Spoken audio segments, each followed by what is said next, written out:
I am a 28-year-old woman and have been married to my husband, a 32-year-old man, since 2018.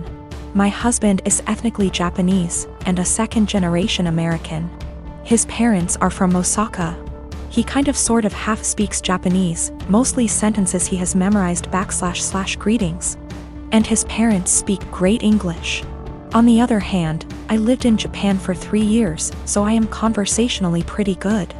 I have studied hard to get to the level I'm at, and I have passed level 2 of the Japanese language proficiency test. Not great, but not bad. Lately, my husband is super into me calling him Goshijin-sama, which can be translated to my honored husband. It's extremely unusual to call your own husband this, as it is usually reserved for other people's husbands as a respectful term. But it's kind of an anime / Japanese geek culture thing. I was okay with it in private because it makes him happy. Last week went to his parents' house for dinner, and on the way over he asked if I could call him Goshijin-sama all evening. I immediately shot his idea down with a firm no, because that would be super embarrassing. His parents are native Japanese speakers in their 60s. I'm not going to subject them to what you'd pay a waitress in a maid cafe $20 for a cup of coffee to call you. To be honest, I don't think my husband really gets how the phrase is properly used, despite his insistence. He kept trying to convince me, reminding me that he is Japanese and knows what is proper. Despite the fact that I speak better Japanese than him, but I was having none of it. I just shut down and tuned him out. We got there, and sometime into the night I called his name to ask if he wanted a drink.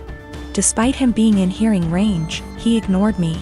I said it again, and this time he looked at me, gave me this pleading shrug, and then turned back to the TV. I didn't get him a drink and just got myself one. A while later, I said his name again, and he audibly sighed. He told me that he wanted me to call him what I call him at home. To which I responded I would most certainly not be calling him what I call him at home. This was all in front of his parents, by the way. On the car drive home, I told him that I wasn't going to call him Goshijin-sama anymore because he can't draw the line between fun, playful couple stuff and his parents. He has sulked for the past week and I don't even know what to do. Normally I would not even consider the possibility that I was wrong here, but he's normally a very rational, reasonable, and respectful person. I feel like I'm being gaslighted and don't know what to do. I believe it started when I was around 6 years old. My parents often had friends over in the house. I didn't know they were polyamorous OFC. One day I was outside playing, got hurt, and when I ran inside caught my parents making out with some random guy. They told me they have other adults that they love and it's a completely normal thing. Me being a child just accepted that. They gave up being secretive and their partners would constantly be around, even joining on outings. I remember that on my 10th birthday they invited 3 of their partners, one of who I'd never seen before. And for the rest of the day my parents just withdrew from my party and hung out with them. I never saw them doing anything explicit again, but they would kiss their partners, hug them, make flirty comments. Something that would be normal between parents, but with many more people.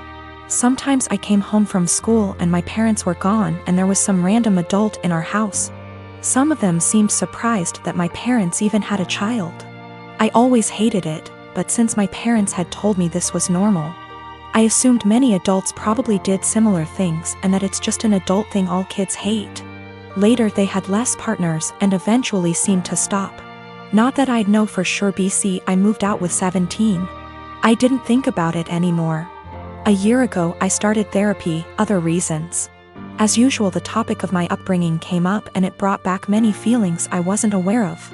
I realized that although my parents were always good to me, I had never really felt close to any of them and still have a lot of resentment, that they made me feel like I had to compete for my parents' attention with random strangers. A while ago, I visited them and they told me they are going to take part in a documentary about polyamorous families, and that the producers would like to include interviews with the children. So they would love if I could agree and tell everyone that polyamory doesn't mess kids up. All my resentment bubbled up and I said that I cannot agree because I would not be able to say anything positive. My parents looked shocked. I had never brought this up before, and asked why, and I unloaded all, that I always felt pushed aside. We barely had any family time without strangers intruding. It turned into an argument and I became loud and yelled that the truth is it did me up and they shouldn't have had a child. My mother cried and my father said I should probably leave. So I left and was shaken up for the rest of the week, but also felt regret because I've never made my mom cry before. Later my father sent me a message that was like, "We are sorry you feel that way. Can we have a calm discussion about this soon?" Even though I tried to, it's like I can't reply. This argument brought something very emotional up in me. I am a 28 years old female. And I do babysitting on the weekends to make extra cash. There is one family I definitely should have phased out by now, but the kids are cute and if I don't have another job, it's easy money. My issue is, the mom is never home on time. She used to not give me return times, but finally I started asking as it made it impossible to get anything done on the weekends. I'd go babysit so she could go to brunch, but she'd be gone from 11 a.m. to 7 p.m. My whole day was gone. After that, she'd start giving me times but never stick to them. She wouldn't even call to tell me, she'd just stay out.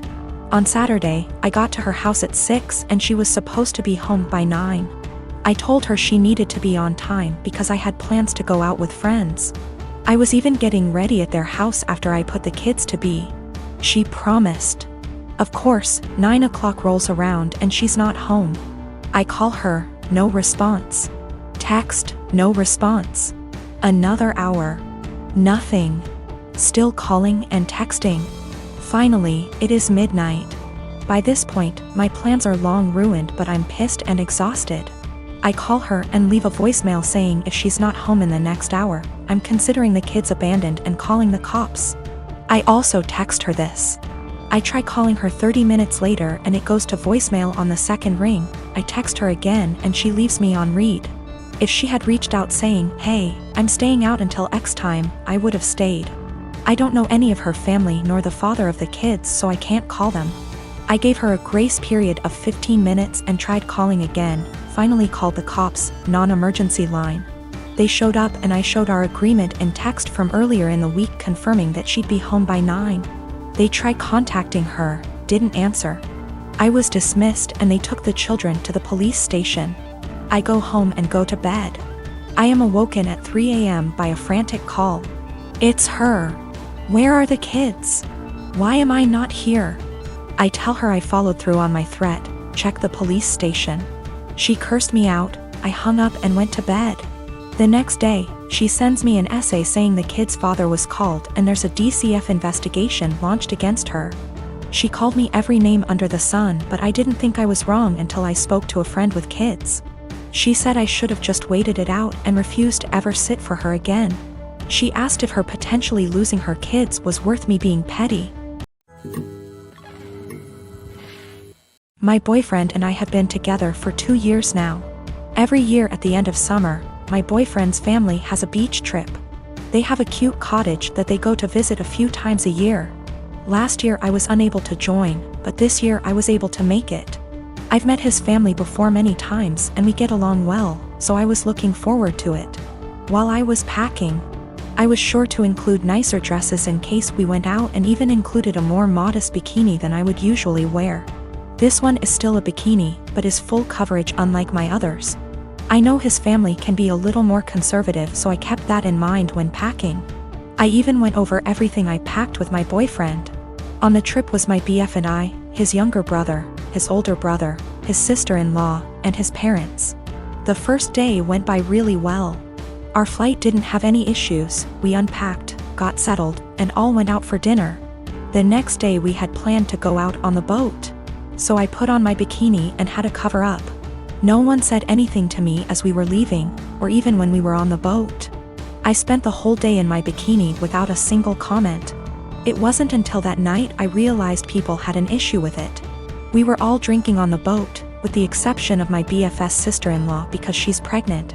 And we continued drinking when we got back. So after dinner, we were all pretty wasted.